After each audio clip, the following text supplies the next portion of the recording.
Alright folks, welcome back to the channel.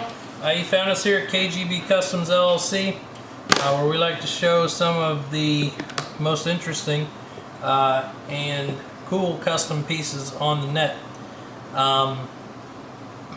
Before we open this up, you know what you're here for. This is a one of mine. This is an older build of mine. I built probably 5 years ago now, 4 years ago, I don't know, about a couple of years. Built originally in 38 Super. It's back in the shop to get a 9mm barrel added to the mix to allow the gun to be shot with cheaper, more available ammunition.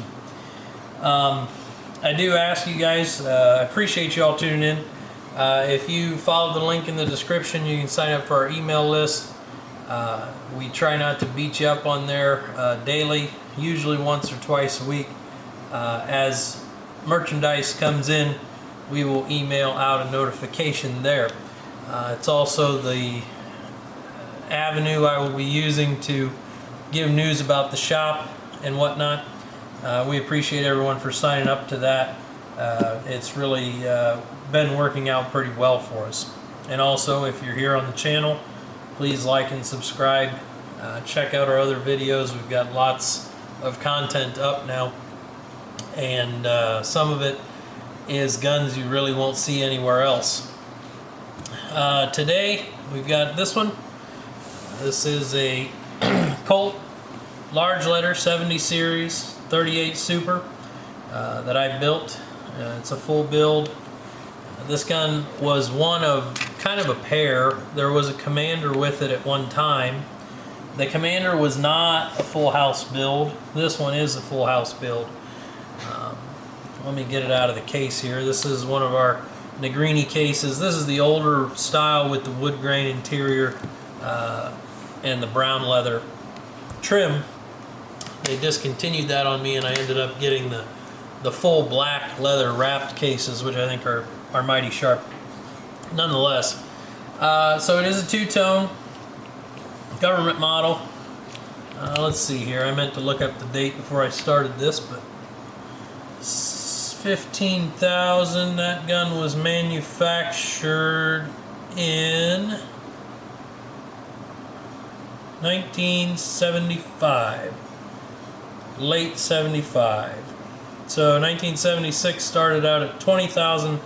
This one is just under 16,000 serial number, making it a late 75 gun. This gun hasn't been shot much. It was built for the original owner, who has been divesting much of his collection, and he let this one go. He let the Commander go first, and then this one followed it out the door later on. A little bit about the 38 Super cartridge, which I will just flat out tell you is one of my very favorite cartridges to shoot. I frankly enjoy a 38 Super and a 1911 more than a 45. I find them more flat shooting, more accurate, easier to make those 50, 75, 100-yard shots with versus a 45. Now, on paper, off a bench, I certainly have 45s that will far and wide outshoot most 38 Supers you run into.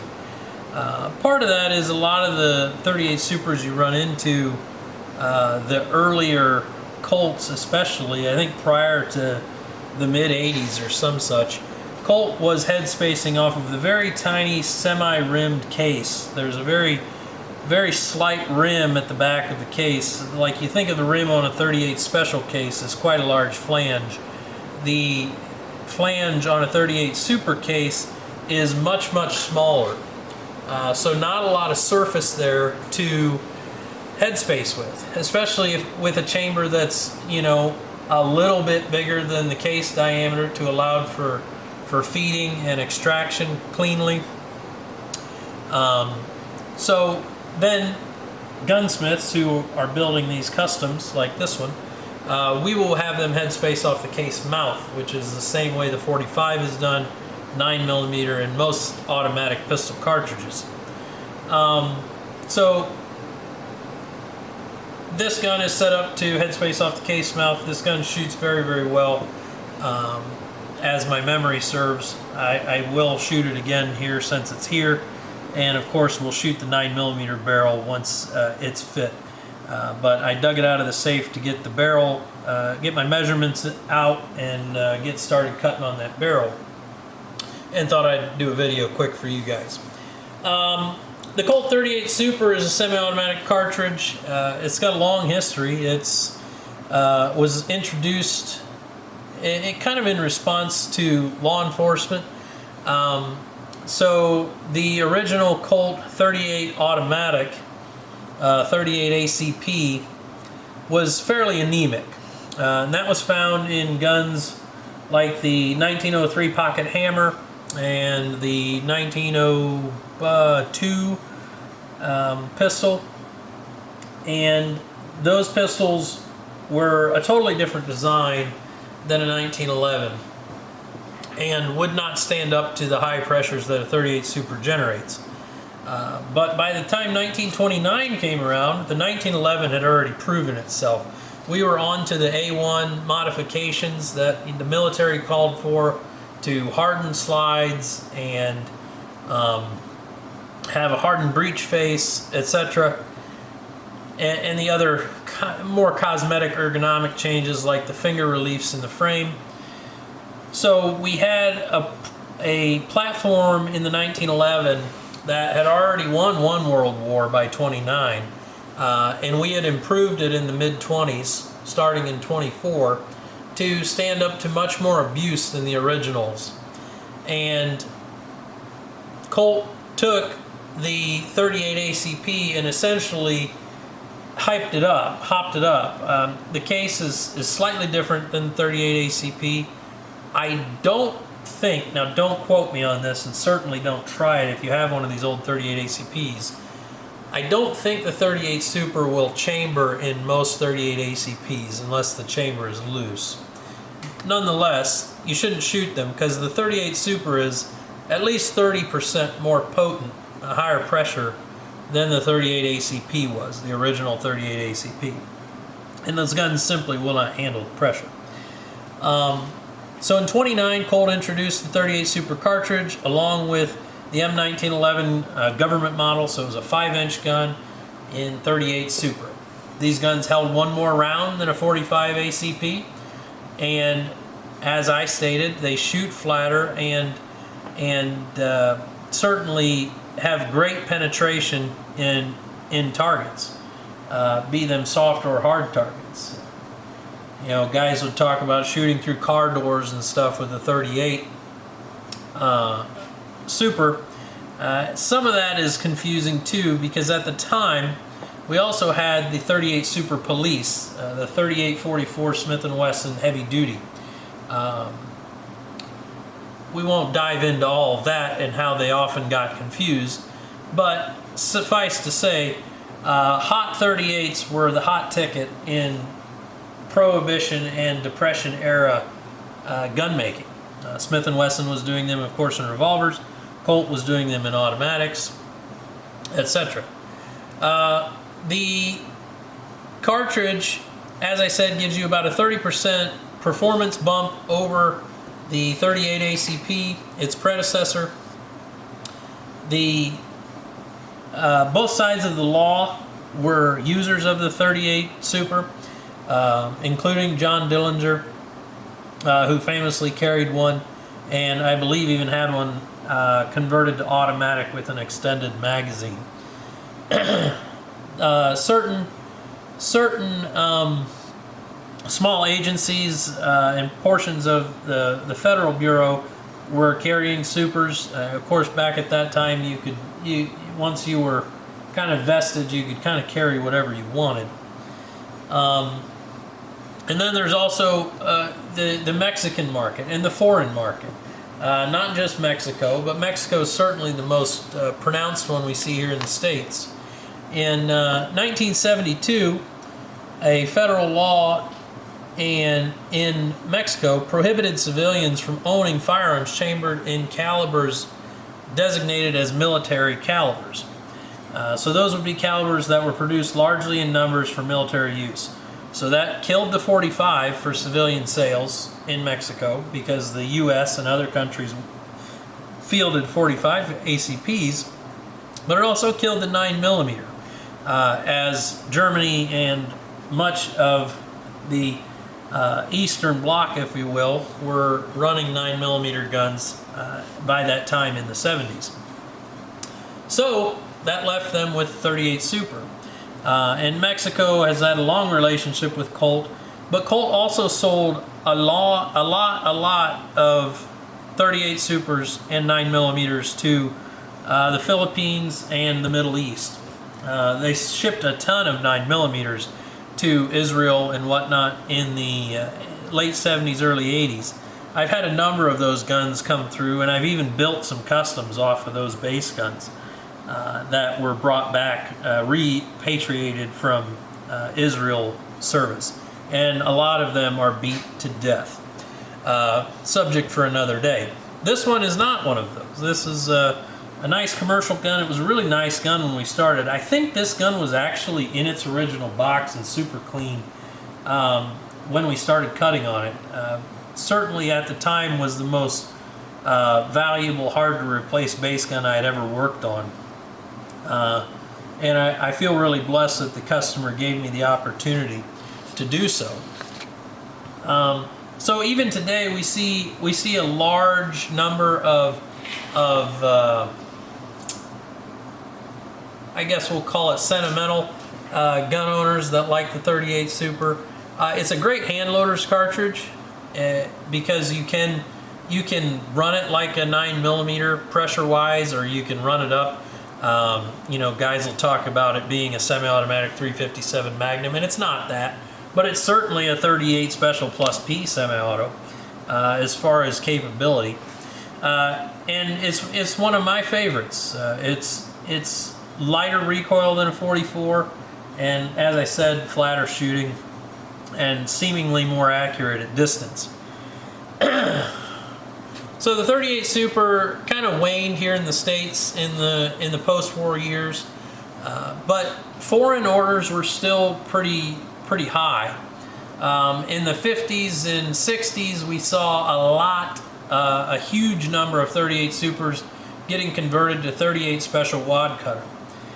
Jim Clark probably cut up more dollars worth, today's dollars, more dollars worth of 38 Super base guns than any one man ever will. And when he cut them up and converted them to 38 Special, they'll never be a 38 Super again. The breech faces were widened to accept the large rim of the 38 Special, and there's really no going back from that without major surgery, and it's not very cost effective.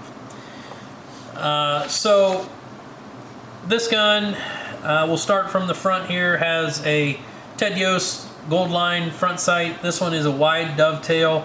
That was kind of the hot ticket for, you know, a few months, 5 years ago. Everyone was doing fully blended dovetails. Some guys are still doing it.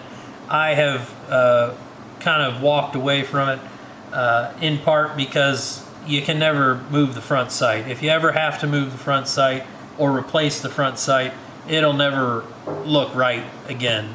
So I will blend the dovetail that exists, but with a narrow width front sight, so that you can drift it a little left and right without having razor corners out here sticking out. Now, of course, the guns I ship, custom guns, are pretty fully vetted, live fire to make sure sights are pretty well regulated for the ammo the customer wants to use. But you never know. As I've seen so many old custom guns, the first customer is never the last customer, and you should build a gun that's going to make sense 50 years from now as much as it makes sense today.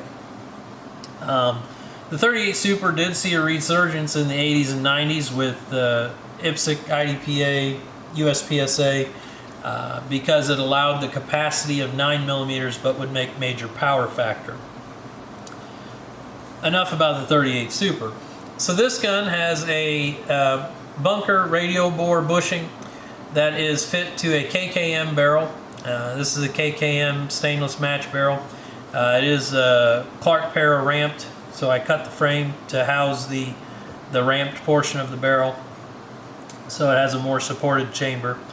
The KKM barrels Of course, had a run-in with one or two custom pistol smiths who had issues with them.